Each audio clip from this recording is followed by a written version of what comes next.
ҳамоиши илмӣ назариявии ҷумҳуриявиро дар мавзӯи нақши пешвои миллат президенти ҷумҳурии Тоҷикистон муҳтарам Эмомалӣ Раҳмон дар таҳқиқи таърихи халқи тоҷик роҳбарияти Донишгоҳи давлатии омӯзгории Тоҷикистон ба номи Садриддин Айнӣ ифтитоҳ бахшида зикр доштанд ки сарвари давлат муҳтарам Эмомалӣ Раҳмон бо офаридани асарҳои зиёди илмӣ, таърихӣ ва адабӣ дар пажӯҳиши таърихи халқи тоҷик нақши бориз гузоштаанд. Таъкид шуд ки мақоми асарҳои пурғановати пешвои миллат дар ҷодаи тарбияи ҷавонон дар натиҷаи мутолиаи асарҳои тоҷикон дар оинаи таърих Тоҷикистон дар осонаи фардо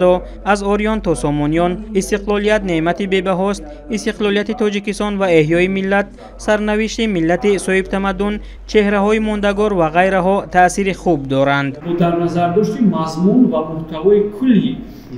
асарҳои роҳбари давлат гуфта мумкин аст ки пешвои миллат муҳтарам Эмомалӣ Раҳмон дар самти таърихнигорӣ асосгузори консепсияи нави таърихнигорӣ дониста мешавад. Зеро ки таърихнигорие ки дар шеваи навишти ки дар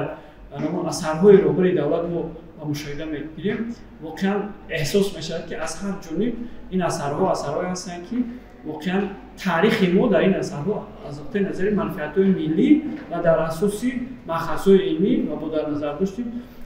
ҳақиқат ва адолати таърихӣ масалан навишта шудааст. аз ин рӯ гуфта мумкин аст ки омӯзиши таърих дар асоси асарҳои пешвои миллат метавонад ки дар рӯҳу равони ҳар як шаҳрванди Тоҷикистон эҳсоси баланд ватандӯстӣ,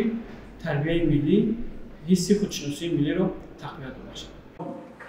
дар ҳамоиш зикр шуд ки мақсади пешвои миллат муҳтарам Эмомалӣ Раҳмон аз таълифи ин асарҳо ин аст ки ҷавонон бояд худогоҳ бошанд ва таърихи давлату миллати худро хуб донанд ва дар ҷаҳони пурталотум мавқеи устувори шаҳрвандии худро нигоҳ дошта дар пешрафт, ободӣ ва суботи мамлакат саҳмгузорӣ намоянд. дар чорабинӣ дар мавзӯи баъзе андешаҳо пиромони асари таърихи пешвои миллат, президенти ҷумҳурии Тоҷикистон муҳтарам Эмомалӣ Раҳмон Тоҷикон дар оинаи таърих, пешвои миллат ва эҳёи анъанаҳои миллӣ ва ғайраҳо маърузаҳо ироа шуд. кори ҳамоиши ҷумҳуриявӣ дар бахшҳо идома ёфт.